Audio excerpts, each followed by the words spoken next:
Welcome to Taking Off with the Gary Chicago Airport Show. I'm your host, Pastor Marion Johnson, and a very special guest here today. We have some new and exciting things going on at the Gary Chicago International Airport, and this is one of the young men that's going to help everything fly straight, fast, and in a hurry.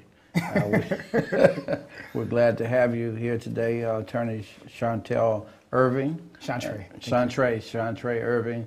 As we looked over some things about you, and I'm sort of like a FBI agent. I examine your resume and see some things. And so tell us something about yourself. I know you're a resident of Gary, and tell us about your family, your schooling, and just take your time and relax. Okay. The community wants to get to know who's representing them. All right. Well, as you know, I'm born and raised in Gary, Indiana. Went to Catholic school most of the time growing up. Went to Andrean for my first 2 years. My last 2 years at Horseman, that's where I graduated from. Went off to school at Indiana University, Bloomington, where I studied criminal justice and Afro-American studies. Stayed there quite a while longer. I got my law degree and master's in criminal justice. I originally started off as a prosecutor in the county, and then ended up getting a job as an attorney with State Farm, and that's where I've been the last 8 years. Okay, so what is a prosecutor's duties? I have somewhat of an idea, but tell us about some of your experiences as a prosecutor. Okay. Well, I worked for the county at the time, and I represented the citizens in terms of prosecuting people for abuse and neglect crimes. I was initially in the misdemeanor court for about 15 months, and then I got promoted to the felony division for 4 months, and those are our higher crimes. So pretty much trying to help criminals rehabilitate, and then also, pressing incarceration for those who need to be put away for a while. Okay, what other experiences have you had? Other jobs? Have you held other jobs? Have you always been an attorney? Did you ever do anything else to help prepare our young people in the community? I want to let them know that you need to have some kind of work experience before you really get your first real job, for lack of a better term. Well, I was an intern in high school with Dr. Ramsey. I was a medical assistant there, and then in college I had positions like a resident assistant, where I was the basically the big brother of the floor, helping these students acclimate to college life. I also did diversity work in college as well, so it's always been important to do those type of things. And prior to becoming an attorney, I was a substitute teacher for a period of time, so that was working in the Maryville School Corporation, helping those youth as well. Did you always know that you wanted to be an attorney? Was this a lifelong goal? Was it a dream, or something that just came about? Well, I would say growing up, I really wanted to be a doctor, but during my first semester in college, I took an introduction to criminal justice course, and it talked about the fact that there was very few African Americans that were involved in the law, and so that kind of spurred my interest in terms of becoming an attorney. I also worked in the governor's office for a year. I was in the fellowship program, and it appeared that anybody who was doing anything in the state of Indiana had a legal background, so I thought it was important for me to have that to make a difference in my community, and that's something my family definitely supported me in. Yeah, but I see that really took off for you. You have a number of degrees and a number of awards and recognition for your outstanding work. But one thing that really jumped out on you, so much outstanding things on your resume, but one thing that really jumped out for me was the fact that you are a foster father, being a single man at such a young age, and you have 5 children. So tell us how that came about. Well, what happened is initially I finished up with school. My mom was taking foster parent classes and asked me to take classes with her. I was initially reluctant. I told her, hey, I just finished school. I really don't have time for that. So I really saw it as an opportunity to bond with her. And it turned out that the children's caseworker was my instructor. So when the kids came into the system, she actually recommended I take on the family of 4. And I've been in that role since 2006. But definitely I saw it as an opportunity to help make a difference. I don't see the point of having achievements with no service and works. We're definitely put on earth for a reason. I'm doing my best to try to help make a difference in the lives of youth. Yeah, I've seen you've been recognized by several groups as an outstanding volunteer and citizen. Okay, with your work, with your appointment to the Gary Chicago International Airport Board, have you discovered, and I know it's still new, was there anything that was new to you about anything that you learned so far that's been really unusual, or is it what you expected it to be, or is it altogether different? Well, it's much more than what I expected. I've definitely learned a lot in terms of some of the environmental factors, the bureaucracy and the government, and how all those things play out in terms of getting things done. So that's definitely been an eye-opening experience for me. But I'm definitely excited about the opportunity. I hope that during my 4-year appointment we can get some things done. But definitely, I just didn't know that it was as expansive as it is, that the environment plays a factor as much as it does. So those things have definitely been eye-opening to me. Okay, your experience in your job, in the job sector, how do you think that's going to help you? Do you think it's going to help you to be a contributor as a commissioner for the airport board? Well, I think one thing that'll definitely be helpful is the fact that I have analytical skills and the practice of law, and definitely when something comes across your desk, you definitely look at it very analytically and comprehensively. You just don't take what you see and not question things. That's part of my background as a lawyer. I think additionally, working in the courts, working with other attorneys and clients, it's important to have communication skills. And so definitely being able to communicate with the other people on the board and talking to the other parties, I think is very important. I think those experiences will definitely help me. I think in my role as a prosecutor and a governor's fellow, the fact that I've represented certain bodies before and I'm presently representing the board and the community, it gives me the opportunity to really, be there for others. I'd like to applaud you for your outstanding achievements, and I pray that the Lord would use you and your expertise and your gifts to shine up what I call the diamond in the rough. All right, I definitely appreciate that. So when you were called to become an appointee, was it a surprise to you? Or? It definitely was. Of course, we talked beforehand, but I was definitely excited that someone thought enough of me to at least consider me for the opportunity. So something I'm definitely excited about. And I think it shows that when you're working hard and you're doing the right things, that there are people in higher positions who want to put people in positions who can help make a difference and get the right things done. So it was definitely, a pat on the back in terms of what I've done, but most of the work is still yet to be done. So hopefully I'll prove as a worthy board member. Okay, so did you know any of the current board members? Were you acquainted with them before? I've just basically seen them in the community. So pretty much now that I'm on the board with them, it gives me an opportunity to know them on a first name basis, a conversation basis. But I think definitely there were leaders in the community, so I knew of them, but didn't know them personally. Okay. And you guys mix pretty good together so far? Yes, so far so good. Most definitely. That's good. All right, when you talk about aviation and, the aviation career and are there some areas that you feel that you need to explore in order to be a good commissioner? I think just like anything else, when you're in a position, you have to do a lot of reading and learning, and definitely based upon my education that I have, I'm definitely open to that. I'm a lifelong learner, so I definitely have a lot to learn in that respect, but I'm excited about it. That's good. So when the mayor called you and asked you to serve, how quick was your answer?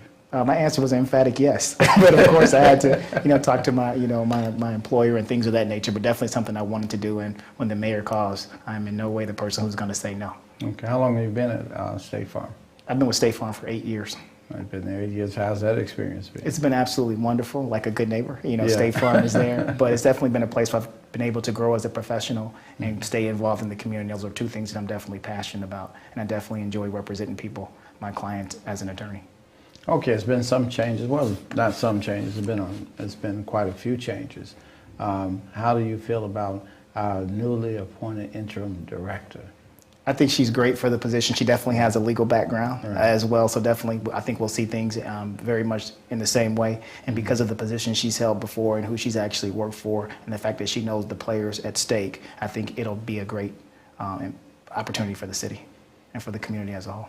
Okay, so how do you see the future of the Gary Chicago Airport? And when people ask you questions, answer A and B. I see it as very positive. One thing I can say, prior to my appointment, I didn't know that people pay as much attention to what goes on, but they do. And so definitely the feedback has been very positive, and I think people really want to see things do well, and I'm very optimistic that it will. As you travel in your in the surrounding areas and your everyday travels, what are the things that you highlight about the airport when you get questions from in your everyday travels from people? I think the fact that there's just a huge opportunity for the people in this region, and that as long as people are willing to work together to move to the next step, positive things can come, and has the opportunity to benefit everyone, not just one group, but it can benefit the entire community, business community, residential community, just a lot of people. And I think as long as we're not fighting and we're really working together, we definitely have the opportunity to make things happen. Now, we talked about some environmental things. I'm well aware of those environmental problems. Were you surprised that they were so severe? I would say to a degree, yes, because even though I've lived in the region and was born and raised here, I probably don't know as much about the environment. So definitely it's been an eye-opening opportunity for me in that respect. But I think that the right things are trying to happen to make sure that it's safe for the people here. So it's the right thing to do, but definitely that plays a part. But that's a part of the society that we live in today. So you have any discussion with railroad conversations so far? I have not. I have not. I've just heard about those things. Well, you'll find out that railroads are quite difficult. You'll find out that they're quite difficult, and the environmental issues are just totally off the hook. Yes. Okay. So there's been quite a bit of movement over these last few years, and actually, you're on your way into on your way over the goal line.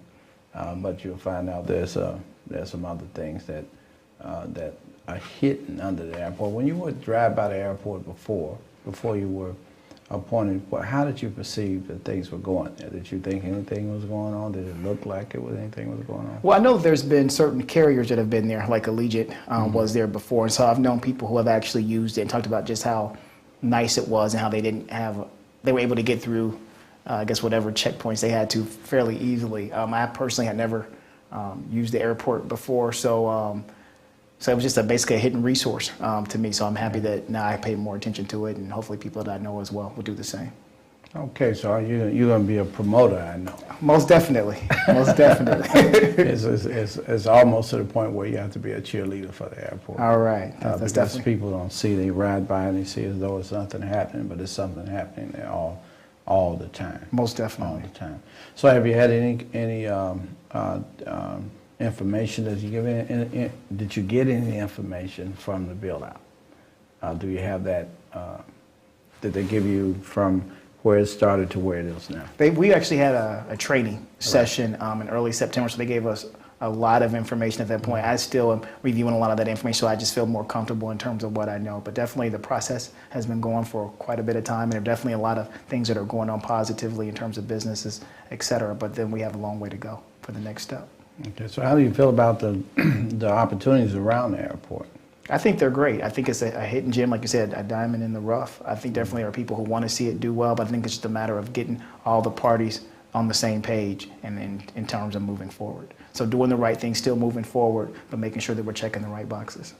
So how do you feel about the transportation in the area? As far as, I know the aviation, but also the rail, also the South Shore. Just give us your take on how you think all these things can work together to be better for the airport. Well, I think the main thing is just everybody being on the same page and working collaboratively. I think as long as there's communication and collaboration, then things can work together. But I think if entities only see themselves separate and don't see how we can all work together, we won't be able to go to the next step. But there's a lot of resources there to make that happen. Okay, your office is in Crown Point. It is. Right? Do you get a chance to talk with the people in Crown Point about the airport? I just got my on the board just over a month ago, but definitely when people see me because they read about the fact that I am the board, so I do have an opportunity there. But I do spend most of my day in Gary, at least in the weekends and evenings, because that's where I live. So I'm able to talk to people just across the region as a whole. And then my practice goes as far as Lebanon, Boone County, and as well as Elkhart. So I get to interact with a lot of people. A lot of people are paying attention to what's going on here, which is a real positive sign. So you go all the way to Elkhart? I do. You're some kind of attorney, huh? It's just the jurisdiction of the work we do. Yeah. I noticed that your achievements, like I said, are really outstanding. And as you examine your own resume and the things that you've done, how would you take this? For instance, you have a leadership, was presented with several leadership awards. And how would you use your influence to promote your leadership skills to promote the airport?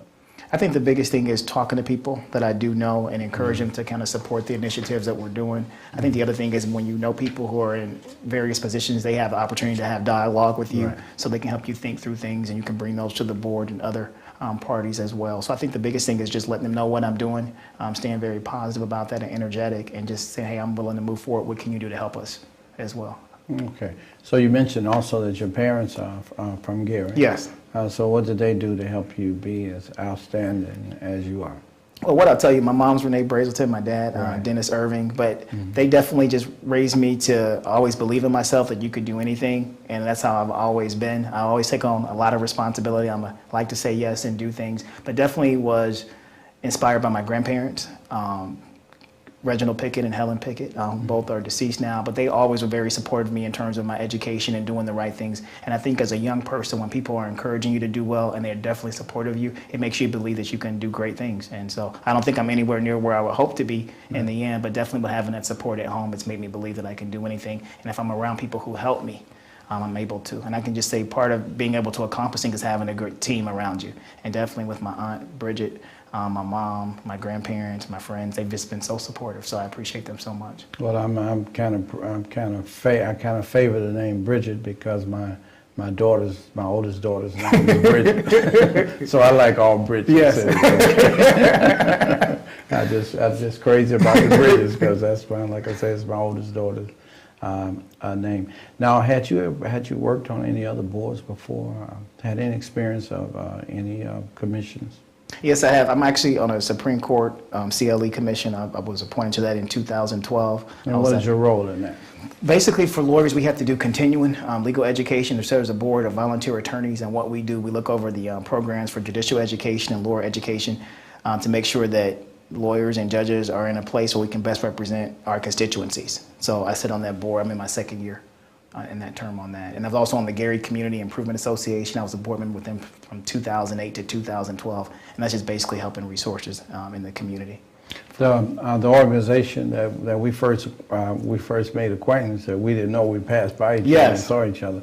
Is that the Kimbrough Law Group? Kimbrough Bar Association. I'm a past president of the Kimbrough Bar as well, immediate past president now. But that's a group of African American lawyers who work together as well. So definitely it's important to stay connected.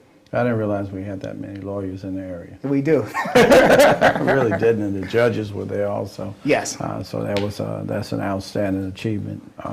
Also, and so this law thing we questioned before was how did this come about for you? How did you really? When did you make up your mind that you really wanted to be a lawyer? I would say it initially started when I was in college taking a criminal justice class, talking about the roles of attorneys, et cetera. But definitely from reading about some of the accomplishments of Supreme Court Justice Thurgood Marshall and reading about him, things with the NAACP. All those things historically have definitely always inspired me. So I've tried to stay on track with that. And our late Governor Frank O'Bannon, the fact that he was had a legal background as well. I think those type of people in leadership and government definitely paved the way for me. And then our own mayor Karen Frimmels, the fact that she has a legal background as well. Seeing those people growing up and seeing the great things they're doing makes us as younger people very inspired to do well. O'Bannon was one that inspired a lot of us. Yes. He inspired me. He did a lot of things that some other governors had never even dreamed of doing as far as it comes to helping our community. Yes. And he was a great man. And I agree with you that Mayor Karen Freeman Wilson is a great attorney, and I think she's a great leader. Most definitely. So when you talk to your children, now this is something that only you would know. How do you operate being a single parent and being so young?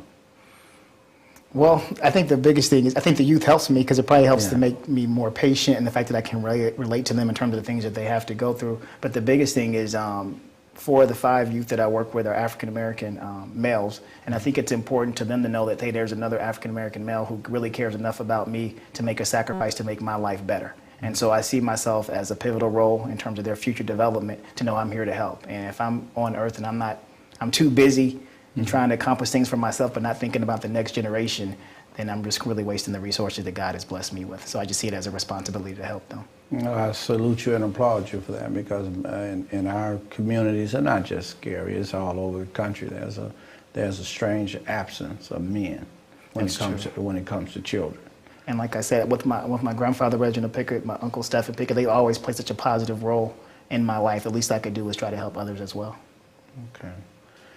So when you prepare yourself for the board meetings, what are some of the things that you do before you go out for the board meeting? Well, generally there's a packet of information that's sent to us electronic, so I definitely try to review that. I definitely try to talk to people leading up into the meetings because you generally know what's on the agenda, and try to read the paper and see what's going on, what people are thinking. So basically, watch you when you read the paper. so definitely just trying to make sure that I'm up to date in terms of what's going on and paying attention. That's just the biggest thing, and I do that in my legal practice every day. The best thing is to be prepared and informed, and then be able to respond. You have to be careful with papers, so I found that out. You kind of have to read it, but you can't read it though it's the Bible. Right. Because you find out that there's a lot of opinions. Right. And some people turn their opinions into facts in articles. So I know you know that. Well, I appreciate your words of wisdom on that. When you hear the public speak at the public sessions, I know you only had a few meetings, but what do you see the major concern is when the public make their comments? I think the biggest thing is the public doesn't want to be left out in terms of what happens short term and long term. That's something that the board is considering in terms of how it impacts the local community. So that appears to me the biggest issue at this time. Mm-hmm. And I think it's good to hear from the public, to hear what they care about, and to make sure that all those things are taken into account when decisions are being made. So as you know, the chair, Mr. Tom Collins, did you know him before? Had you run into him in the community at all before going to the airport? I did not. I had not known him before. Yes, okay. So this is these are new people for you altogether, huh? Altogether they are. Well, that's what happens when you're young. A lot of people are new. At 32 years old, quite a few people are new. Yes. So we pray your success. Pray God's blessings upon you as you serve in this position. And before we close out, I want you to give some words of wisdom to our young people that's viewing this program. And just tell them what was your key for success? I would say the biggest key for my success was probably listening to those who had paved the way for me, and definitely listening to my parents and grandparents in terms of the advice that they instilled in me. And I think as long as you're obedient and following their way and following God's way for your life, things will happen very positively for you. And so I think as long as you're able to stay on track, just do that. And then if you ever go off track, if you go back to those who love and care about you and let you know, hey, I made a mistake, but I'm trying to move forward, they'll help you. And if you believe it, you can achieve it. Anything is possible, but work with a team who's willing to help you get there. And just because someone appears doesn't mean they're always your friend. Definitely watch the company that you're around, because they can help you make not always the best decisions, but definitely there are people in your lives who are there to help you. Make sure that you keep them close. Well, the Bible says evil communications corrupt good manners. That's 1 Corinthians 15 and 33. And I agree with that your surroundings, who you have around you, you become what you hang out with. That is definitely true. And this thing with experience, and I often hear people say that experience is the best teacher. Most definitely. But I don't believe it has to be your personal experience. Definitely learn from others. Yeah. You can have some of those pitfalls and mistakes you can avoid if you listen to those that came before you, especially elders. And I think in our society today, many times the elders are not. We don't value the treasures that they bring to us because you learn some things just from being around. Most definitely. Okay. Well, in your closing statements, anything you want to say to the city of Gary as they meet one of the new board members for the Gary Chicago International Airport? Is there something that you want to say in your parting remarks? I just want to say I'm definitely excited about the opportunity, and I'm looking forward to knowing who they are, and they know who I am as well. But we'll be moving forward. Okay. Thank you for coming. All right. Thank you so much. I appreciate it. You've been watching Taking Off with the Gary Chicago Airport Show. I've been your host, Pastor Marion Johnson. We have Reverend, I called you Reverend. That's not a bad thing. Attorney Irving here with us, and we look forward to God doing great things through him and helping the Gary Chicago Airport achieve and become everything that God would have it to become. And we thank you once again for coming, and we will be calling you again. All right. Thank you.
you.